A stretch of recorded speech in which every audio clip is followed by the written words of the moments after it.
Hey everyone, and welcome back to English Holiday. I'm Amanda. And I'm Nathan. Great to have all our returning listeners back with us. And if you're new here, welcome to English Holiday.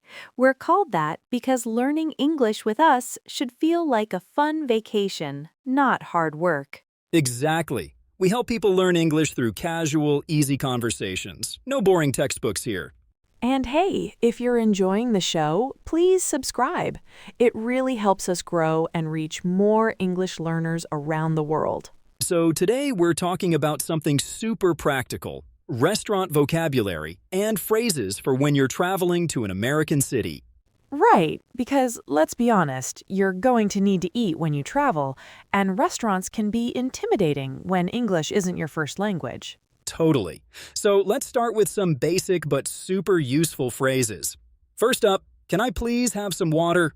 That's a good one. And may I see a menu? Very polite and clear. And this one's important. Where is the bathroom? Sometimes they call it the restroom too. Good point. Now, if you're the one making the reservation or arriving with a group, the host might ask you, how many people will be joining you? Or how large a table do we need? Just calmly respond with the number of people in your party. For instance, 2, 4, or 10 if you have a large group. Speaking of reservations, that's definitely something to talk about. Popular restaurants often book up, especially on weekends. You can usually make reservations online now or by calling. And if you can't get a reservation, many places have a wait list you can join.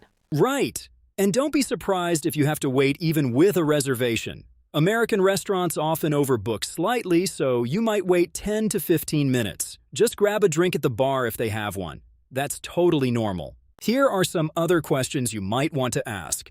Do you serve alcohol? This is useful if you want wine or beer with dinner. Right. Also, what time does the kitchen close? Because American restaurants often stop taking food orders before they actually close. That's so true. And do you offer takeout? Is another useful question if you want to get food to go. And my personal favorite, what are your specials?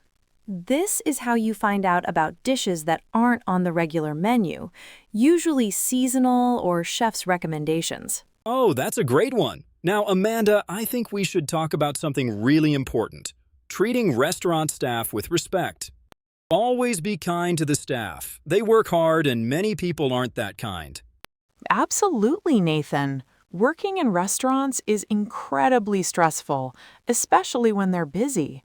These people are on their feet for hours dealing with demanding customers. Those are all valid points. And if you need more time to decide, you can say, could we have a few more minutes, or we're not quite ready to order yet. Most servers are totally fine with that. Yeah, exactly. A simple please and thank you goes such a long way.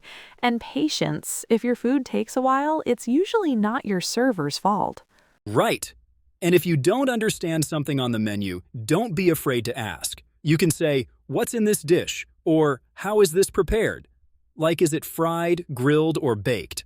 And here's something super useful, asking for recommendations. You can say, what would you recommend? Or what's popular here?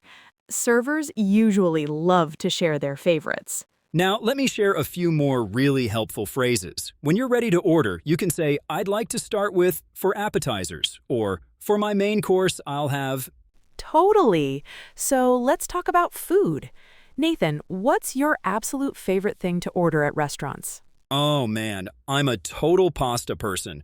One of my favorites of all time is mushroom ravioli. There's something about that creamy, cheesy goodness.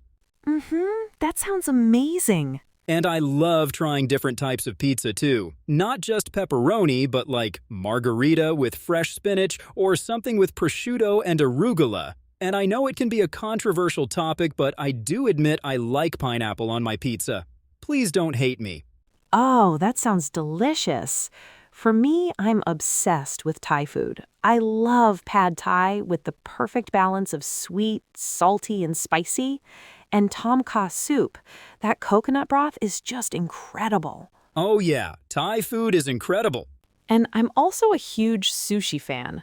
You know, sushi has become so popular in America, you can find it everywhere now, from high-end omakase restaurants to casual sushi bars to even grocery stores. There's this amazing place near me that does this salmon avocado roll with a spicy mayo drizzle that's just perfect. Okay, now you're just making me hungry. Oh, and here's something that surprises a lot of international visitors. American portion sizes are usually huge. Don't feel bad about not finishing everything. You can always ask for a doggy bag or to-go box to take leftovers home. Exactly, and sharing is totally normal too. You can ask, could we get an extra plate? If you want to share an appetizer or dessert with someone, Americans love sharing food, especially at casual restaurants. You know what I love about American cities? The incredible variety of restaurants you can find. You've got everything from classic American diners with burgers and fries to authentic ethnic food from every corner of the world. And Amanda, can we talk about drinks for a minute? Because American drink culture in restaurants is pretty unique. Like, you get free refills on most soft drinks and coffee, which surprises a lot of international visitors. Oh, yes, and servers are really attentive about keeping your water glass full. They'll come by constantly to top it off. Also, iced tea is huge in the South, and you'll often get asked sweet or unsweet. The sweet tea is really sweet, so be prepared. That's so true. Like, if you're in New York, you can get amazing Chinese food in Chinatown, incredible pizza in Little Italy, and some of the best local delis in the world. Each neighborhood has its own food culture.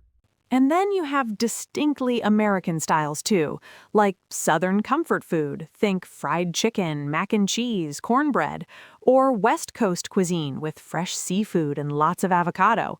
And don't even get me started on American barbecue. Every region has its own style. Oh yeah, Texas barbecue is completely different from Carolina barbecue, and both are amazing in their own way. And if you're in the Southwest, you have to try authentic Mexican food, and the flavors are just incredible. If you're in California, make sure to get street tacos. Or, if you're in the Northeast, you have to get some clam chowder. And speaking of variety, let's talk about the different types of places you'll encounter. You have casual diners where you can get breakfast all day, food trucks with amazing street food, upscale steakhouses, cozy family-owned restaurants, and everything in between. Exactly. And each type has different expectations. Like at a casual diner, you seat yourself and the atmosphere is super relaxed. But at a fancy steakhouse, you'll have a host who seats you and the service is much more formal. Knowing what to expect helps a lot. And if you're interested in alcohol, American restaurants have really embraced craft beer culture. You'll see tons of local breweries on tap. For wine, don't be intimidated by the wine list. You can always ask your server for a recommendation based on what you're eating. Yes, and most American restaurants are really accommodating. They want you to enjoy your meal. Just ask nicely and explain what you need. Exactly. And if you want modifications, be polite about it. You can say, could I please have this without onions? Or is it possible to get the dressing on the side? Right. So if you have food allergies, you can say, I'm allergic to, and then name the ingredient, like, I'm allergic to nuts, or I'm allergic to shellfish. Now, let's talk about something that confuses a lot of international visitors: tipping culture in the US. Oh, this is so important. Unlike in Europe, American servers make most of their income from tips, not their hourly wage. Exactly. So here's the breakdown. A basic tip is about 10% of your bill. A good tip is 20%. And a generous tip is 25% or more. Right. So if your bill is $50, a good tip would be $10. Most people aim for that 20% range. And honestly, if you get great service, don't hesitate to tip more. Your server will really appreciate it. And here's a helpful tip for calculating. If math isn't your strong suit, most phones have a tip calculator, or you can just double the tax. In most places, the tax is around 8–10%, so doubling it gets you close to 20%. And just so everyone knows, you tip on the total before tax, and you tip even if you use a coupon or discount. The server still did the same amount of work. Also, If you're paying with a credit card, there's usually a line on the receipt where you can write in the tip amount. Thank you, Nathan. This is an important point for people to know. Let's share some restaurant experiences. Have you had any particularly memorable ones, good or bad? Oh, I have this great memory from a little family-owned Italian place. The owner came out and started telling us the story behind each dish. It felt so personal and welcoming. Ah, that sounds amazing. But I also remember this one place where the service was really slow and the server seemed annoyed when we asked questions about the menu. It just killed the whole mood. Yeah, that's the worst. For me, I love when restaurants have that cozy, friendly atmosphere. There's this brunch place I go to where they remember your usual order. Oh, that's such a great feeling. But I've also had experiences where the food took forever, and when it finally came, it was cold. In those situations, it's totally okay to politely let your server know. Absolutely. You can say something like, "Excuse me, I think my food might have gotten cold. Could we possibly get a fresh plate?" Oh, and I have to share this sweet story. I was at a restaurant once where this elderly couple was celebrating their anniversary, and when the staff found out, they brought out a free dessert with a candle and sang to them. It was so heartwarming to see how restaurants can create these special moments. Wow, that's really beautiful. You know, that brings up a good point.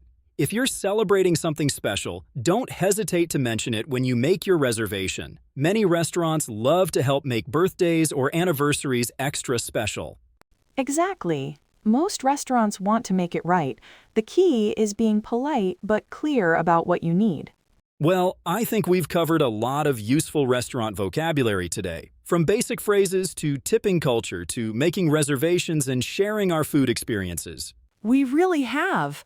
And remember, eating out should be fun, not stressful. With these phrases and tips, you'll feel much more confident in American restaurants. Thanks so much for listening, everyone. We hope this episode helps you on your next dining adventure. And hey, if you have ideas for future episode topics, please let us know in the comments. We love hearing from our listeners. We'll see you next time on English Holiday. Until then, happy learning. Bye, everyone!